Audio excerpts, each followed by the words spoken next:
Hello, beautiful world. Hello Welcome. there. Welcome to our very first episode of Outrageously Evolving, our new podcast that Santari and I are going to do together. So we hope to do lots of different episodes and all kinds of wonderful things.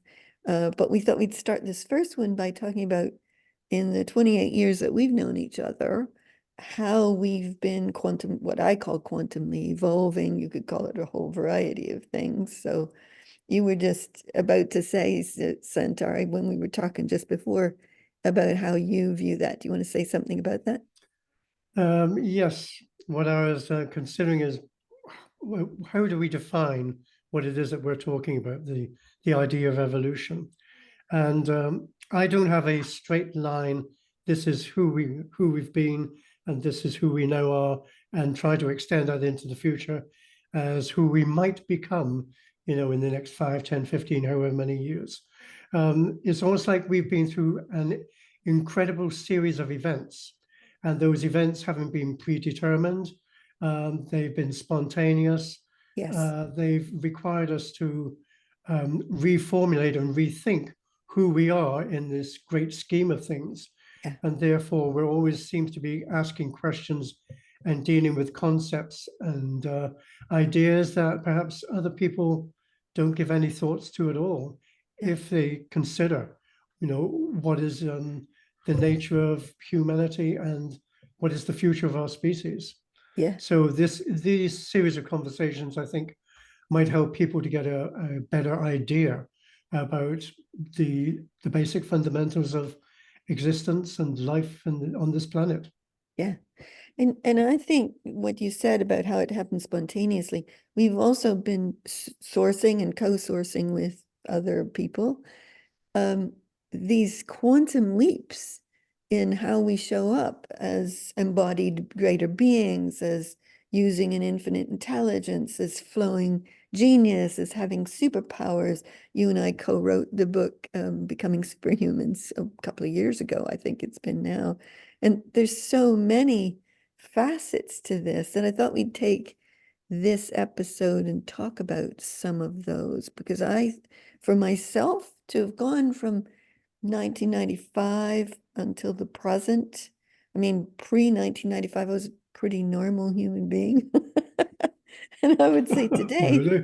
I am a embodied greater being, a source being, an infinite being with huge alchemical creative capacity to do all kinds of wonderful things energetically.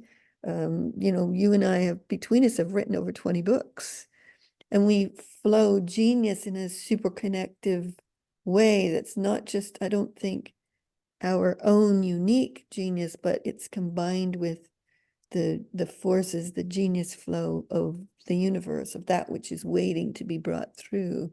So that's just one example, but it's something that you and I embody really well as the genius side of it. Hmm. I would say about this idea about flow, it really requires you to not hold on to ideas from the past. Therefore, you're able to really negotiate changes, vast, amazing changes Yeah. about who we are. Uh, to be able to have that type of progression means that you can't be limited in the idea of an identity, and to say this is who I am, this is who I've been, and this is who I am going to be. It's like you discount that all the time in order to be able to appreciate that there's something new that you might aspire to become, Yeah. something greater that you haven't imagined yet, and something that almost like liberates you in your thinking and allows you to dance quite freely with all these manner of new things that might originate in your consciousness. Yes, exactly. It's that curiosity, that excitement for the adventure of the next becoming, I think.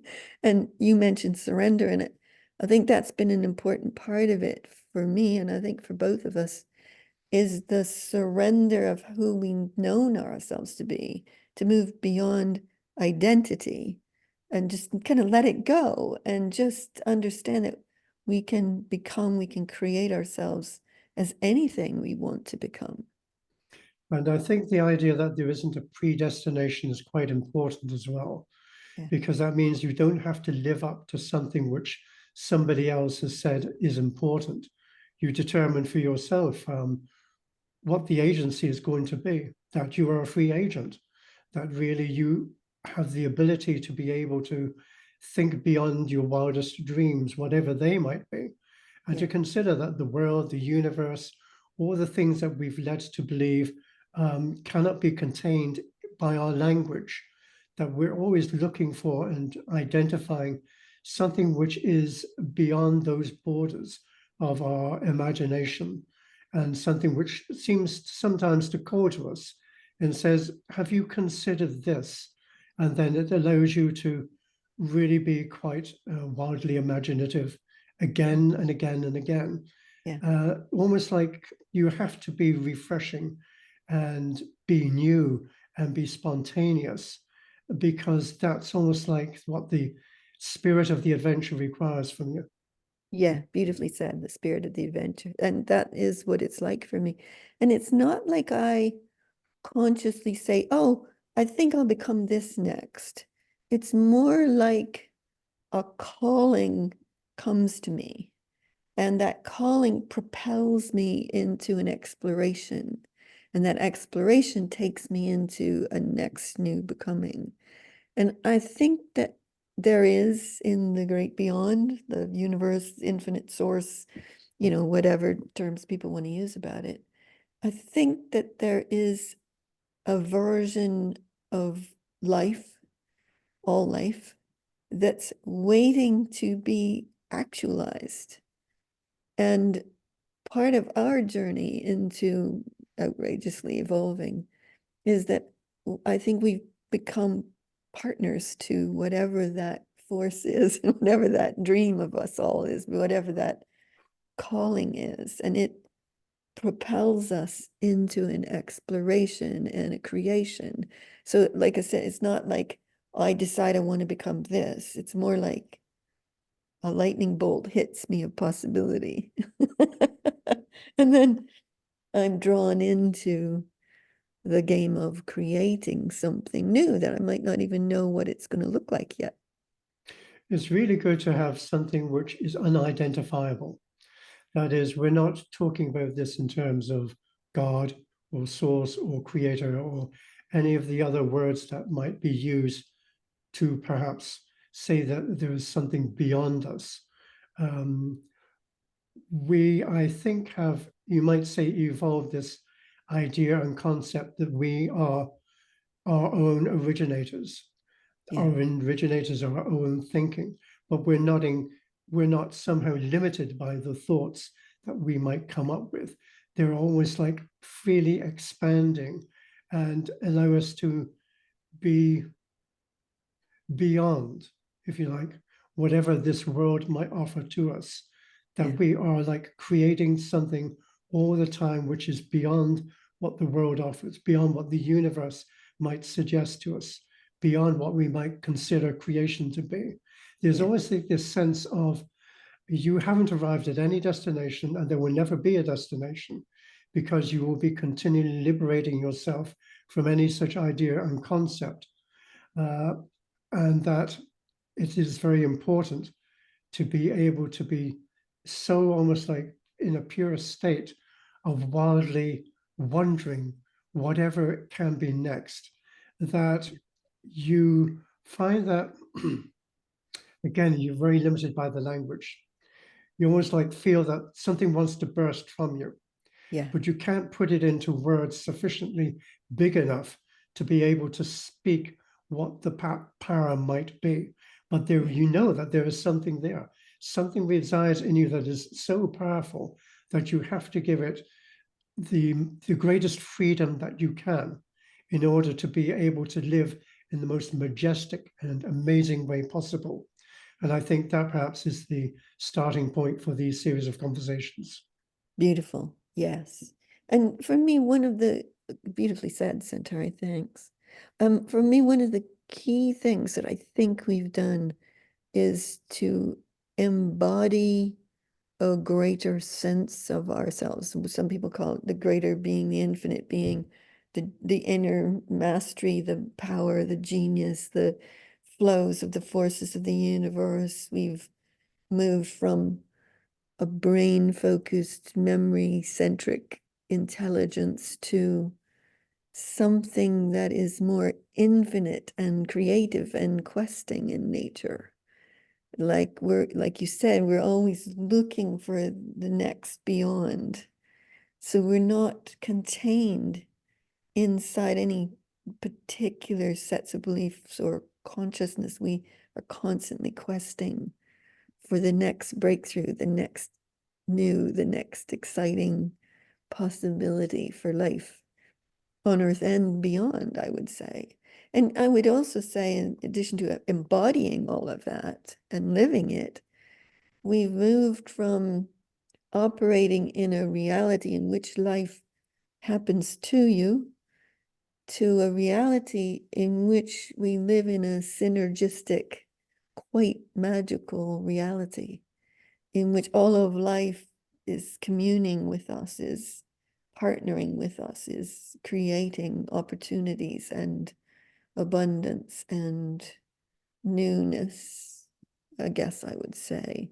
That there's just this beautiful communion going on, even with what I would call the invisible forces, that I now have an ability to witness, to partner with, to commune with forces that to me 30, 40 years ago I was completely unaware of. And now they're very much a key part of my life. And it comes naturally to us, which I think is natural for everybody, but we're just not trained how to be with it.